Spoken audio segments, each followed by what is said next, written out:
الحمد لله رب العالمين والعاقبة للمتقين ولا عدوان إلا على الظالمين وأشهد أن لا إله إلا الله وحده لا شريك له ولي الصالحين وأشهد أن محمدا عبده ورسوله وصفيه من خلقه وخليله سيد الأولين والآخرين اللهم صل عليه وعلى آله وصحبه ومن اتبعهم بإحسان إلى يوم الدين أما بعد. Mes chers frères et sœurs, aujourd'hui avec l'aide d'Allah Tabaraka wa Ta'ala, on va parler du danger du suivi des passions. Du danger du suivi des passions. Les âmes ont des choses qu'elles aiment passionnément et des désirs qu'elles recherchent ardemment. Allah Tabaraka wa Ta'ala nous dit زُيِّنَ لِلنَّاسِ حُبُّ الشَّهَوَاتِ مِنَ النِّسَاءِ وَالْبَنِينَ وَالْقَنَاطِيرِ الْمُقَنطَرَةِ مِنَ الذَّهَبِ وَالْفِضَّةِ وَالْخَيْلِ الْمُسَوَّمَةِ وَالْأَنْعَامِ وَالْحَرْثِ ذَلِكَ مَتَاعُ الْحَيَاةِ الدُّنْيَا. Allah Ta'ala dit on a enjolivé, c'est-à-dire qu'Allah Subhanahu wa Ta'ala il a embelli aux hommes l'amour des désirs tels que les femmes. Regardez ce qu'Allah Ta'ala ici, il nous dit dans le Coran. On a enjolivé, donc Allah Subhanahu wa Ta'ala a embelli aux hommes l'amour des désirs tels que les femmes, les enfants, les monceaux d'or et d'argent, c'est-à-dire les biens abondants, les chevaux de race, le bétail et les cultures. Ceci est la jouissance de la vie d'ici-bas. Donc Allah Tabaraka wa Ta'ala, il a embelli ces choses pour l'homme. Et l'homme est attiré par ces choses. C'est-à-dire que naturellement, un homme, il a une attirance vers les femmes. Et les femmes ont des attirances vers les hommes. Ça, c'est de manière naturelle. Et naturellement, l'homme aime les biens. Mais le souci, il est dans quoi? Il est dans le fait d'aimer ces biens-là plus qu'Allah. De suivre ses passions jusqu'à désobéir à Allah subhanahu wa ta'ala. Il est là le problème. Ces gens qui suivent leur passion et qui sont blâmés dans la religion, c'est ceux qui vont faire en sorte que la règle et les critères de leurs actions sont leurs désirs et leurs plaisirs. Je fais, je ne fais pas en fonction de mes plaisirs et mes désirs. Il va aimer une chose, il va la désirer et il va la faire même si elle est haram. Pourquoi? Parce qu'il suit ses passions aveuglement. Et ça a été blâmé dans notre religion. Tu as des penchants, tu aimes des choses, mais tu as un cadre fixé par ton Seigneur Jalla fi'ala, dans toute chose. Tu dépasses ce cadre, tu transgresses, tu es désobéissant et tu risques beaucoup sur terre, mais surtout dans l'au-delà. Parce que les gens pensent que le haram, ça n'a pas de conséquences sur terre. Sur terre, tu payes. Le haram, sa facture, elle est brûlante. Sur terre. Des humiliations, des scandales qui éclatent, comme certains qui font des péchés en secret répétés, Allah Ta'ala les dévoile tôt ou tard. Ils scandalisent leurs affaires. Ça, c'est une facture que tu payes sur terre. Tu es humilié. Le véritable danger pour la religion et la vie mondaine réside dans la domination des passions et des plaisirs interdits. Certains, les passions les ont dominés et se sont imposés à eux comme un combattant qui contrôle son prisonnier. En suivant cette voie, il a fait de ses désirs, de ses plaisirs et ses envies la règle. J'aime ça, j'ai un penchant vers ça, je vais le faire. Oui, mais mon frère, Allah, il l'a interdit. Et Allah n'interdit que ce qui est bon pour toi. Et là, qu'est-ce qui se passe dans sa tête? Il y a un conflit. Il y a l'ordre d'Allah et il y a ce que lui dictent ses passions. Et malheureusement, il y en a qui vont donner préférence à leur passion et qui vont suivre leur passion tout en mettant en colère Allah. Mais mes frères, mes sœurs, je vous parle avec beaucoup d'amour. Wallahi, je suis pas là pour vous jeter des pierres. Même si des fois je hausse le ton dans la mosquée, Wallahi l'azim, que c'est parce que je vous aime pour Allah et j'ai pas envie de voir des frères et des sœurs de notre communauté souffrir le jour du jugement. Trouvez-vous normal qu'une personne qui se dit musulmane, c'est-à-dire elle est soumise à Allah, elle rejette l'ordre d'Allah pour ses passions? Est-ce que vous trouvez ça normal? Mais la définition même de musulman, c'est que tu es soumis à Allah. Elle est où ta soumission? Toi qui arrives devant une passion et qui va mettre de côté l'ordre d'Allah pour et réaliser ce que ton âme te dicte, alors qu'Allah l'a interdit. Elle est où ta soumission à Allah? Tu es bien musulman? T'aimes Allah? T'aimes son prophète, c'est le guide pour l'humanité. Pourquoi est-ce que tu ne te plies pas aux règles? Oui, mais mon frère, c'est dur, c'est une passion. C'est ton épreuve. C'est ton épreuve, et elle n'est pas insurmontable. Allah Ta'ala ne fait pas porter à une âme une charge au-dessus de sa capacité.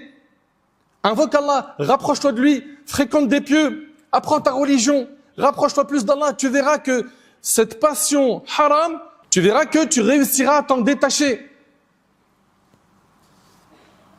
Qatada rahimahullah a dit, écoutez attentivement ces paroles, parce qu'elles sont très précieuses.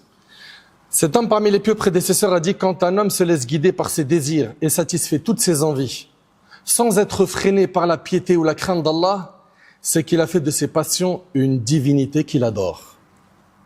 Au final, t'as beau nous dire, t'adores Allah, dans les faits, t'adores tes passions.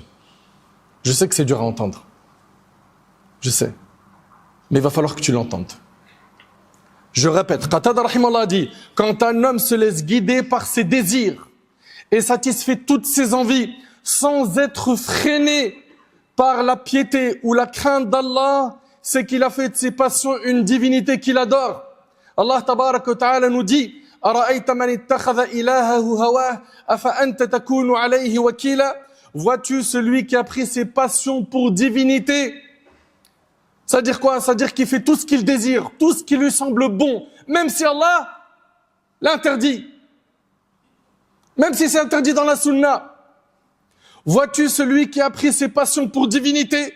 Est-ce à toi d'être garant de ses agissements? Mon frère, ma sœur, dans ta vie, tu vas aimer des choses. Dans ta vie, tu vas t'attacher à des choses. Pose-toi la question, est-ce que islamiquement, j'ai le droit d'aimer ces choses? Est-ce qu'en aimant cette chose-là et en s'y attachant, je suis dans le cadre qu'Allah m'a fixé ou je l'ai dépassé? Pose-toi les bonnes questions avant qu'il soit trop tard. Tous les jours, on entend un tel est mort. C'est la janaza d'un tel. Il était avec nous hier, on a mangé avec lui hier. Il avait des projets de 3 vies. Et Allah Ta'ala a décidé de reprendre son âme. Et tôt ou tard, ça sera toi et moi. Qu'est-ce qu'on va répondre à Allah? Ya Allah, le plus important, c'était mes passions. Ta religion, je l'ai délaissée, Ya Allah, parce qu'elle m'a empêché de réaliser mes désirs. C'est ça que tu vas dire à ton Seigneur le jour du jugement? Mais on ne réfléchit pas un instant. Tu as des désirs, tu as des plaisirs, des choses que tu aimes. Allah Ta'ala nous a fixé un cadre dans toute chose. Ça veut dire quoi? Ça veut dire que je n'ai pas le droit d'aller vers des passions qu'Allah Tabarak wa Ta'ala a rendues haram. Toi qui t'adonnes à la fornication, parce que ton âme te dicte d'aller vers cette direction, d'aimer ce péché parce que tu y prends du plaisir. Imagine, tu meurs pendant ce péché, qu'est-ce que tu vas dire à Allah? Ou bien ceux qui vont se rendre dans des concerts diaboliques et sataniques, comme on en voit malheureusement beaucoup, et qui sont faits, et qui sont, subhanallah, à l'initiative de qui? De gens de notre communauté qui sont musulmans. Imagine, tu meurs dans ce moment-là. Tu auras gagné? Ou tu te seras exposé à un grand danger le jour où tu seras présenté à Allah? Pareil pour celui qui arnaque tout le monde et qui fait des coups très bas pour pouvoir prendre l'argent des gens. Qu'est-ce qui l'a poussé à ça?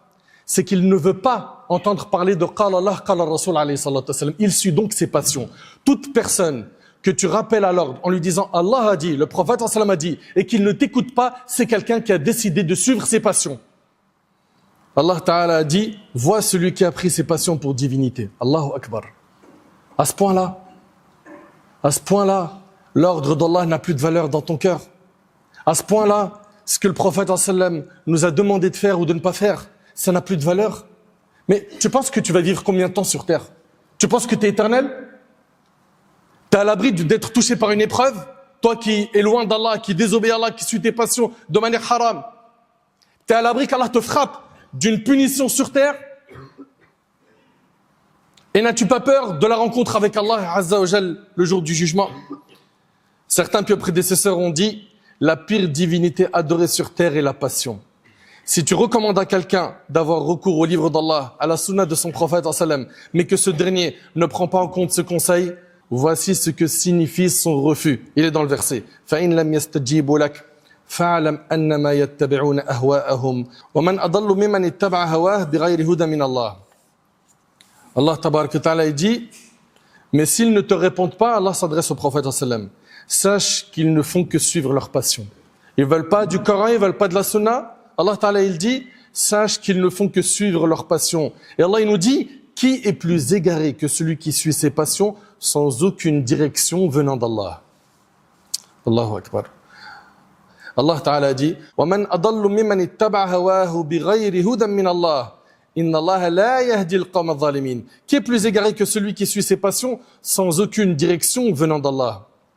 Allah Ta'ala il dit afaman kana ala bayyinatin min rabbih kaman zuyyina lahu su'u 'amalihi wattaba'u ahwa'ahum. Celui qui se fonde sur une preuve manifeste de son Seigneur est-il comparable à ceux auxquels Satan a enjolivé leurs méfaits et qui suivent leurs passions? Notre prophète sallallahu alayhi wa sallam également a mis en garde contre le suivi des passions. Dans le hadith rapporté par le Bazar, le prophète sallallahu alayhi wa sallam a dit 3 choses mènent l'homme à sa perte. Une avarice à laquelle on obéit, une passion que l'on suit, et l'infatuation de l'individu. I'jabul mar'i bi nafsihi. C'est que tu sois touché par la fatuité. Tu sens que tu as un mérite. Je suis pas n'importe qui, je sors du lot. C'est en fait cette admiration excessive que la personne a pour sa personne. Ça mène la personne à la perte. Subhanallah. Suivre les passions engendre une faiblesse dans la religion.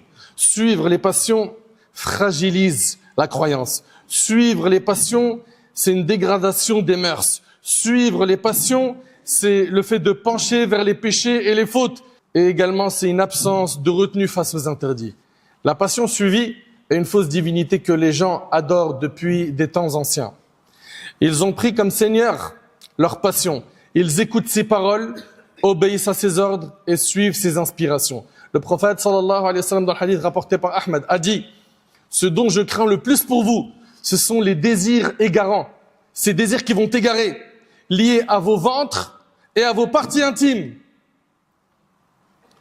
ainsi que les égarements des passions. » Mais en fait, ces gens-là, ils ont oublié qu'un jour, ils seront exposés au Seigneur des mondes, ils auront des comptes à lui rendre. Allah Ta'ala nous dit « Inna alladhina la yarjuna liqa'ana wa radu bil hayati ad-dunya wa atma'annu biha walladhina hum an ayatina ghafilun ulaika ma'wahumun nar bima kanu yaksibun » Ceux qui n'espèrent pas notre rencontre se sont satisfaits de la vie présente, s'y attachent et sont inattentifs à nos signes. Leur destination finale sera l'enfer.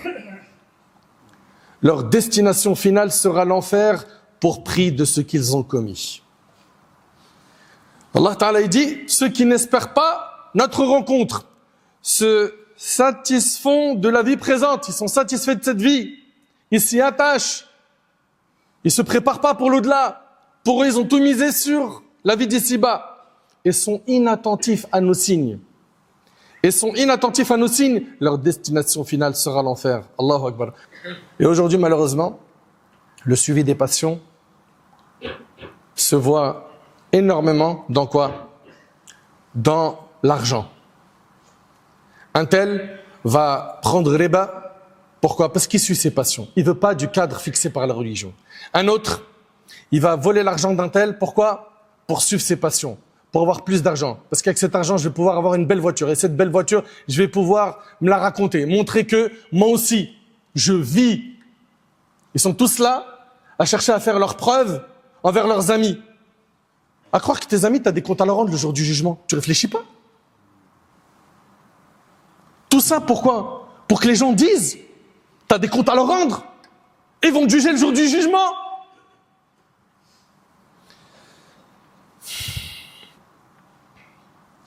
Nombreux, malheureusement, sont ceux et celles qui suivent leur passion jusqu'à fermer l'œil sur la nature de l'argent qu'ils ont. Est-ce qu'elle est halal, haram, ma'alish? L'essentiel, c'est de faire de l'argent. Voilà. On nous a dit, il faut faire du pognon. Ben, je vais en faire. À n'importe quel prix. La hawla wa la quwwata illa billah. Le prophète sallallahu alayhi wa sallam a dit, à chaque communauté sa tentation, et la tentation de ma communauté sera l'argent rapporté par Tirmidhi et d'autres. Le suivi des passions a fait en sorte qu'aujourd'hui, les gens affichent leurs péchés sur le net. Sans aucune pudeur. On n'aurait jamais imaginé de notre vie, à l'époque, que quelqu'un vienne dans une place publique ou un marché dire « Ayyuhan nas, aux gens, j'ai commis la fornication, je suis parti à l'hôtel avec elle et j'ai fait ça. » Et aujourd'hui, avec TikTok, et avec Instagram, et avec Snapchat, les gens vantent leurs péchés. Et ils parlent devant des millions de personnes. De la folie. Ces gens suivent leur passion. Ils ne fixent pas le cadre fixé par la religion. Mais c'est terrible. Si aujourd'hui on a des gens qui ont rompu les liens de parenté, c'est par le suivi des passions. Si on a des gens aujourd'hui qui ne se parlent plus au sein d'une même famille à cause d'un problème d'héritage, c'est parce qu'il y a eu le suivi des passions. On n'a pas voulu du cadre du Coran et de la Sunna. Si aujourd'hui on a des disputes, des embrouilles à l'échelle familiale ou même dans nos quartiers, etc., c'est le suivi des passions. Comprenez que cette maladie cause énormément de dégâts. Tôt ou tard, tu payeras. Le suivi des passions. Allah Ta'ala dit وَأَمَّا مَنْ خَافَ مَقَامَ رَبِّهِ وَنَهَى النَّفْسَ عَنِ الْهَوَى فَإِنَّ الْجَنَّةَ هِيَ الْمَأْوَى. Quant à celui qui redoutait de comparaître devant son Seigneur et interdisait à son âme de céder à ses passions coupables, le paradis sera sa destination finale. Tu maîtrises ton nafs, ton ego, et c'est toi qui lui dictes ce qu'il doit faire et pas l'inverse, tu vas réussir le jour du jugement. Et je dis pas que c'est un travail facile. C'est pour ça qu'Allah Ta'ala dit Qad aflaha man zakkaha. A certes réussi celui qui a purifié son âme. Et nous sommes sur terre pour ce combat. Le prophète a dit le véritable combattant est celui qui combat sa propre âme. C'est celui qui va faire en sorte de changer la nourriture de son âme. Elle qui a l'habitude de manger de l'illicite, eh ben, tu vas la sevrer. Comme une maman va sevrer son bébé et lui changer son alimentation, toi aussi, tu dois dicter à ton âme, voilà la nourriture que tu dois prendre. C'est une nourriture spirituelle. Une nourriture spirituelle en revenant vers Allah, en reprenant la prière sérieusement, en t'écartant du haram et des gens qui côtoient le haram. Même ta fréquentation qui suit les passions, sache-le qu'elle est une grande menace pour ta religion. Et vous avez compris ? C'est quoi quelqu'un qui suit ses passions? C'est quelqu'un qui n'a pas de cadre, il veut pas de cadre religieux. Je pense, je veux, je désire, je fais. Point. Tu lui dis, mais Allah il a interdit. Ouais, mais justement, jusqu'à même, Wallah al-Azim, on a entendu parler de certains qui ont renié la religion, ils ont apostasié pour suivre leur passion. Inna lillahi wa inna ilayhi raji'un. C'est toi le perdant. Comprends-le. C'est toi le perdant. Tu es sur terre pour un laps de temps très limité. Tu as vendu ce qui est éternel. Pourquoi? Pour des plaisirs éphémères. Comment tu as réfléchi? Je demande à ces personnes de méditer et de revenir vers Allah subhanahu wa ta'ala.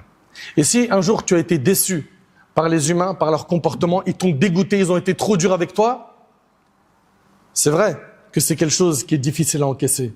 Mais toi, le plus important pour toi dans ta vie, ça doit être la satisfaction d'Allah subhanahu wa ta'ala. Allah, notre Seigneur, qui pourvoit nos besoins. Allah qui nous donne notre santé. Allah subhanahu wa ta'ala qui est clément, qui est doux. Il ne nous punit pas tout de suite. Il est miséricordieux, il ne te punit pas tout de suite. Tu fais une bonne action, les multiplier par 10 jusqu'à 700. Tu te repens d'un péché, c'est comme si tu ne l'avais pas fait. Voire même le repentir transforme les mauvaises actions en bonnes. Comment tu as pu t'écarter de la voie d'Allah subhanahu wa ta'ala? Penses-tu que tu vas apaiser ton cœur dans un chemin autre que celui d'Allah? Tu ne trouveras jamais la paix intérieure que dans la voie d'Allah. Allah Ta'ala il dit وَمَنْ أَعْرَضَ عَنْ ذِكْرِ فَإِنَّ لَهُ مَعِيشَةً ضَنْكَ. Quiconque se détourne de mon rappel, tu te détournes du Coran, Allah il dit il mènera certes une vie pleine de gêne. Tu vas vivre avec la poitrine serrée, avec des problèmes qui vont augmenter et qui ne s'arrêteront pas. Al-Hassan al-Basri, rahimallah, il a dit qu'Allah fasse miséricorde à l'homme qui réfléchit à son intention avant d'agir, car il n'est pas d'acte qui ne soit pas précédé d'une intention. S'il voit que son acte est pour satisfaire Allah, qu'il le fasse. Sinon, qu'il s'abstienne.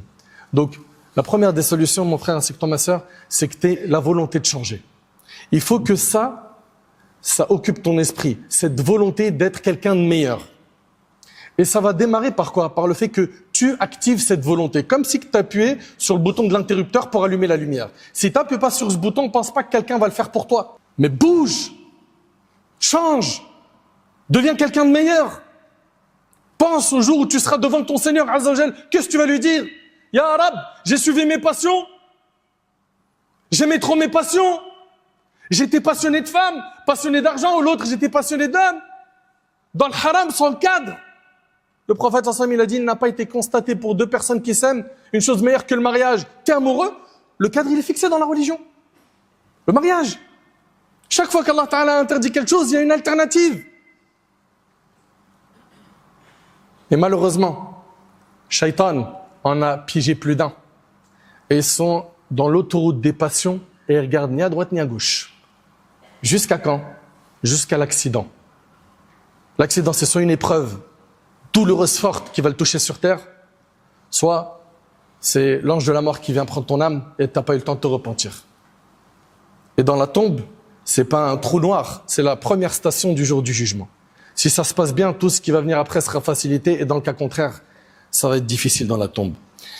Mes chers frères, mes chères sœurs, ça démarre d'une volonté ferme, d'un réel changement. Tu vas devoir nourrir ton âme par une autre nourriture que celle du haram.